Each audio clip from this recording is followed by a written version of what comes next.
2025 net worth ni Senador Rodante Marcoleta kapansin-pansing mas mababa sa kanyang ginasta sa pangangampanya noong midterm elections. Agad itong pinuna ng isang election watchdog. Narito ang exclusive agenda report ni Joash Malimban.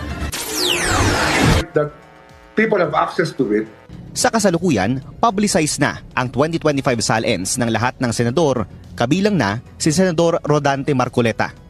Ang kanyang declared net worth aabot sa 51.9 million pesos. Nakakuha rin ng Billionaire News Channel ng kopya ng Statement of Contributions and Expenditures o SOSE ng lahat ng mga senador na nanalo sa May midterm elections. Ayon sa SOSE ni Marcoleta, hindi siya tumanggap ng kahit na anong contributions, cash man o in-kind sa kanyang naging kampanya. Pero ang kanyang kabuuang gastos aabot sa 112 million pesos, mas mataas ng more than 100% kisa sa declared net worth niya. Ang pinakamalalaking gastos ng senador napunta sa kanyang TV political ads. Ang buong 112 million pesos na gastos na ito, idineklara niya sa COMELEC na galing lahat sa sariling bulsa. Red flag ito para sa convener ng Election Watch Group na kontradaya na si Danilo Araw.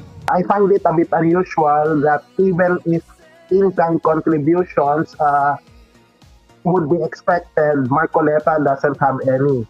So he gives an impression that he funded his own campaign, when in fact his SALN is not enough to fund such a 100 million peso venture. Remember that the expenses theoretically only cover a few months of the campaign season. Nakakuha rin ng aming team ng isang dokumento ng House of Representatives noong 2018 kung saan idineklara ni nooy Congressman Marcoleta ang kanyang net worth na nasa 28 million pesos lang. Ibig sabihin, halos dumoble ang kanyang declared net worth sa loob ng 7 taon.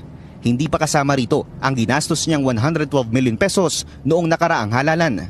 Sa kanyang 2025 SALN, walang declared na mga negosyo o business interest si Marcoleta. Let this be a challenge to Marcoleta and to the public at large. It is hard to jump to conclusion as to whether or not there is corruption with a sudden increase in the net worth. Although it raises a lot of eyebrows, we should be demanding instead more information from the senator himself. He should come clean and to explain the circumstances.